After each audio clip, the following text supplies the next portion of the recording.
Now for the latest in our series analysing the swings of the world's leading professional golfers. And it's five-time major champion Phil Mickelson's technique, which comes onto the microscope today. Everybody loves the swashbuckling style of Phil Mickelson. You know, he sends so many drives out to the left and to the right, but he uses his amazing short game and recovery skills to sort of save pars and create these improbable birdie opportunities. He's been working really hard with Butch Harmon, and what he's trying to do is to tighten up his golf swing. So the Phil Mickelson sort of natural swing, it's a huge swing. He's got absolutely enormous amount of hip turn, a huge amount of knee motion as well. So he's got a very sort of loose base, and obviously the balance comes from the ground up.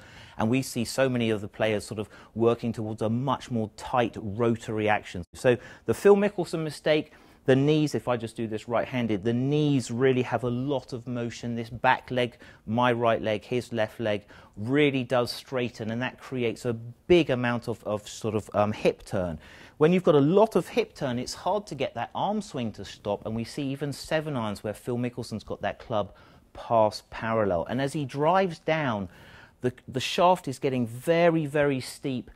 And sort of the width is really sort of getting very narrow here, and he kind of runs out of room and has to launch himself sort of backwards with his upper body and very handsy through the ball. So Butch Harmon has been working on creating a much more stable base for Mickelson, really trying to keep those knees apart, keep some flex in this back leg here so that he can sort of create much more resistance, shorten and widen that arm swing. So as he comes down, instead of being so sort of hands dependent, he's much more sort of arms and body through the ball, so he can start to control and stabilize that ball flight. So the 2014 Ryder Cup obviously was a big disappointment for Mickelson. He definitely didn't play well, and we'll be looking for sort of Butch Harmon to really get on Phil Mickelson, because Phil Mickelson's an exciting player, but he has to start driving the ball much better if he's going to compete at the top level.